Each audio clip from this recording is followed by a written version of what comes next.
Hey, what's up guys, it's your boy Patience. So I decided to come at you guys with a little new one. So in this one I wanted to talk a little bit more about ship guns and where I would like to see them going, where they seemingly are and why they are where they are, and what kind of logic they have behind them at the moment, and why I believe it doesn't necessarily really make a lot of sense. I've written this stuff now, so I'm gonna try and keep as close to the scripts as possible. You guys can make of it what you want. I suggest you do listen to it if you are hardcore gamers, and you can make of it what you will. You can either pitch in with it if you feel that you agree. You can make the argument a bit louder if you feel that it needs to be made louder, or you can just kind of avoid what I'm about to pitch on to you guys. So anyway, I go on to say ship guns that are ballistic, and can shoot 1,500 rounds per minute should be able to load over 65 to 125,000 rounds within their chambers. As it is much harder to make ballistics overheat, 2,000 to 5,000 rounds per minute should be controllable by the Astro pilot. Obviously, ballistics are more likely to have the capability of breaking through shields much easier with a barrage of force, which in turn would likely visually shatter or smash the shields around the ship, likely having an enemy vessel have to use more power to overcharge their shields to protect their ships and their armor and hull. So I go quite hard with this one.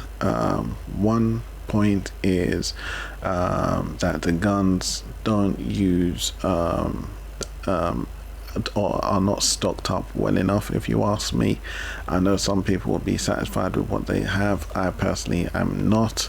I would prefer to say if I can shoot 1,500 rounds per minute, then I have at least 60,000 to 120,000 rounds in my reloading system. So once I've gone through about let's say 10,000 rounds, my guns reload. If I go through 5,000 rounds, my guns reload, and then I move on to the next 1,000, and then I move on to the next 1,000. It'll be the next 5,000, then the next 5,000 rounds, or if it's the next 10,000 rounds, and I move on to the next 10,000 until I've depleted the whole 65,000 to 125,000 rounds. These are shits we're talking about, guys. So that would be the first off, especially if I'm shooting 1,500 rounds per minute. Then I need to ensure that I have the ammo to accommodate for that, because you will find that 1,500 rounds will go in an instant. The other point was I believe having 2,000, having control over the amount of firing rounds per minute. You can actually outburst per minute. So that would be kind of overclocking yourself. So you say you're going to shift it up to 2,000 rounds to 5,000 rounds. There may be a hit back at you with this one, but it's ballistics. What drawbacks would you have? Maybe you might get a jam freeze, especially if you got your gatlings. They might lock, or you might somewhat burn yourself out in this instance, which in any case it will kind of turn to like plasmas and lasers. You will have a cooldown period, because you have like kind of like in plumbing taps, you got like these flushes. If you have anything like that in gatlings or guns, then they're likely to tire out, which means your barrel will just keep spinning, and your gun would be it wouldn't be able to function, if functioning well at all enough. So that would be another one. Yeah, so that was about it with that one.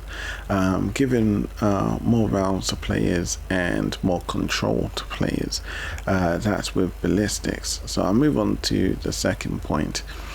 The second point now covers, these are with ship guns obviously, so this one covers plasmas and lasers. Each of these should have their own advantages and disadvantages, such as plasmas under certain conditions may be strengthened or weakened due to their environment, as well as their effectiveness due to range and distance.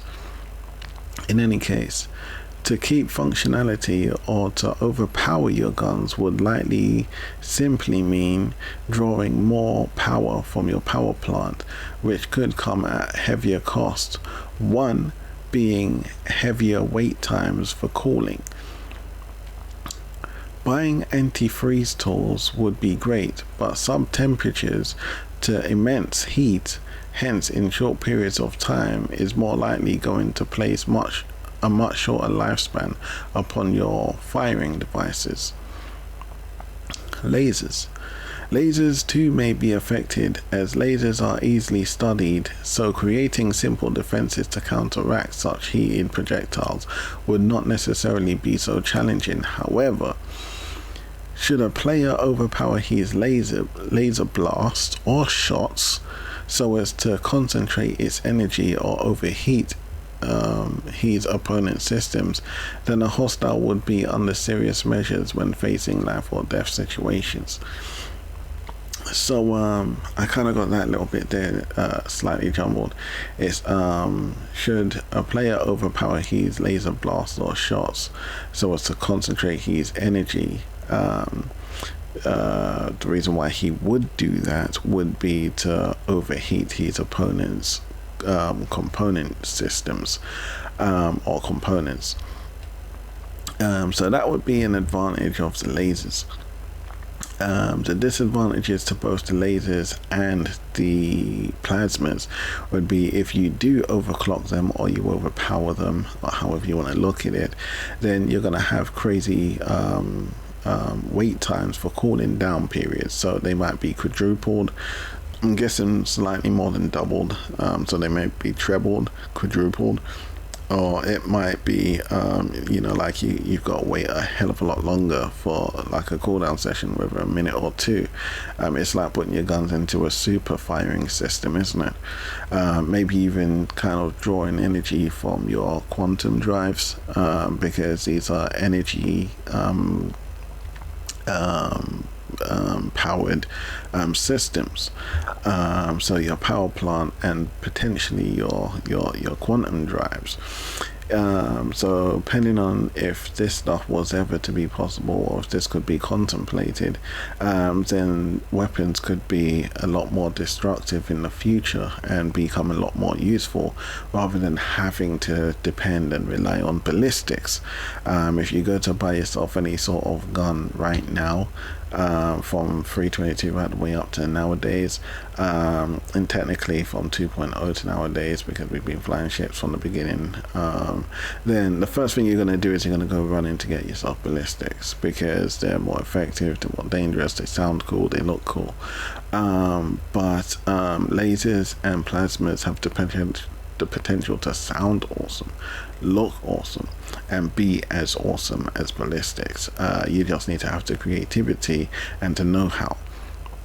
At the moment, I feel that they're lacking quite drastically, and there's only one or two that's relatively good, and those one or two, if I'm not mistaken, both come from Hurston Dynamics, which is quite a letdown, which would, if you ask me personally, would be the scattergun, which I can't remember the name of that one, and the Rain 3. It's the Scattergun 3 and the Rain 3. Those two seem to be the best energy outputs thus far. I know everyone talks of the Atrillas, but I don't think so.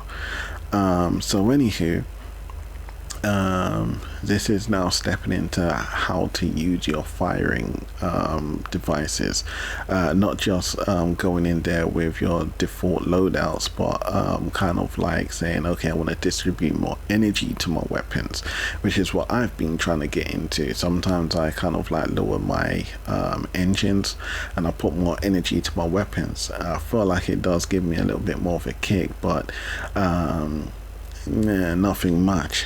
So anywho, some plasma guns should be able to cripple hostile shields with some sort of virus or anti-function mechanism that make it harder for enemy vessels to defend themselves. This means players and NPCs would have to learn to overpower their system to defend themselves with greater powered up component use, so as to flee or retaliate. As the longer but you got to take into consideration, the longer they power up themselves or overpower their systems, likely their shields and their power supplies, then the heavier the cooldown period will be for them in the meantime.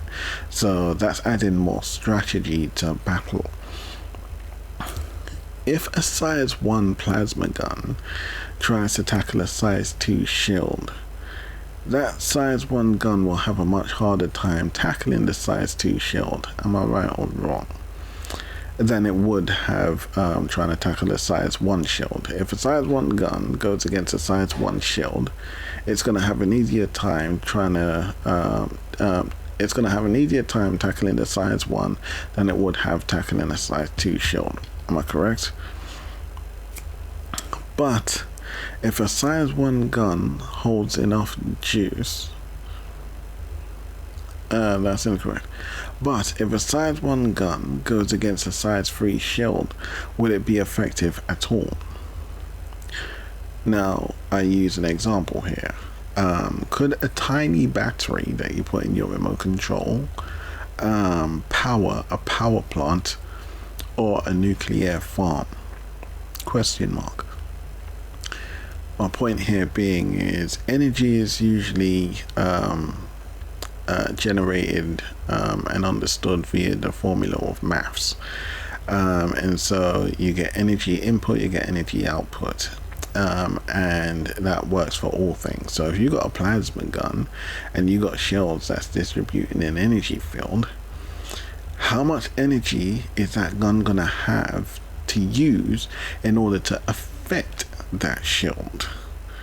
Okay, so you got to take these things into consideration, guys. Maths actually does come into this stuff. If you don't use maths, then it's retardedly sci-fi, right? Fictional. It just does not make sense. So I think that bit needs to be looked in a little bit more, guys. Looked into a little bit more. If you're a size 1 ship, you're really gonna have to think about trying to tackle a size 2 shield, because a size 2 ship, because Johnstone's gonna have size 2 shields, and your guns are gonna have to work twice as hard, or if not more so, in order to tackle size 2s, unless you go out and you get yourself size 1 guns that are effective against size 2s, which then we're looking at costs. And a size 1 gun, if you ask me, would never be effective against a size 3, because you run the maths, it's just damn near impossible. The only way you'll be able to affect a size 3 ship, or a ship with size 3 components, would be to buy ballistics, because ballistics are more than likely going to bypass the shields and hit the hull directly. Not to mention, you got to take force into consideration. How much force or what's the maximum force a size 1 gun is able to distribute, so these are things that I would like to see when I go into a store to buy my weapons. I want to see this kind of information. I don't want to know, yeah, this gun is good and that one's not too bad, and this one you will like because it's been recommended by its designers and its developers. Every company is going to say this my gun is good. This is one of the best in the market of its kind. What I want to know is more information, the statistics behind the weapon itself, because that's where I can say to myself, okay, if this gun's this good and that one does this, then this one's going to be the one that suits my needs more, because it's going to be more effective for my use and my playstyle. So we move on from the weapons, because I believe we get the point there. I'm going to go on to land vehicles, guys. So land vehicles, currently they are seemingly made for a child's playpen.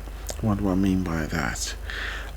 Consider you want to go to Rununa, the satellite of Earth, formerly known commonly as the moon.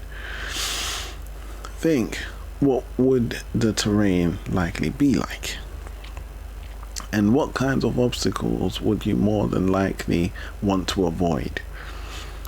Take into consideration health and safety, medical resources, luggage, productivity, reliability, engageability, and most importantly, maneuverability. For starters, you'd probably want 26 to 45-inch wheels to start with. Suspension would be a complete necessity for comfort and engagement. You would want to be able to tackle your terrain, not shy from it. It's obviously you'd want to take into consideration compartments, radars, nav systems, communication systems, backup generators, etc, etc, etc.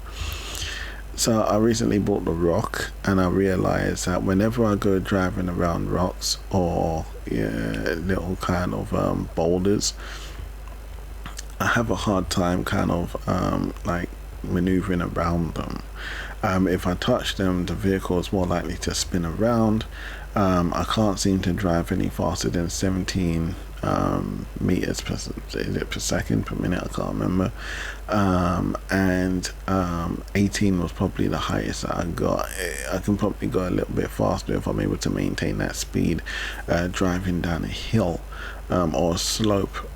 So taking into consideration that you do want wheels that can kind of morph to the terrain, so as to make maneuverability that much easier. Suspension is something that helps you tackle the terrain as well, guys, as well as you don't want to be kind of like, you don't want to be static as you're driving over like coarse terrain, bumpy terrain, and unsturdy terrain. You know, you want to be able to kind of flex around, and you kind of want to feel the terrain as well, right? You don't want to feel like the physics ain't working. You want to feel like that you're completely immersed and engaged. So this is something else that I think needs to be tackled, as well as the ingenuity behind a lot of these designs, the land vehicles especially, because you kind of say to yourself, okay, we want to go to the moon, and we're likely going to do mining on the moon. You're going to say to yourself, what are the things that we don't want happening? In that regard, what you're trying to say is you're going to work, you're going to do the opposite. You're going to say, we don't want this happening, so to ensure that does not happen, we're going to ensure we place this within our compact vehicle.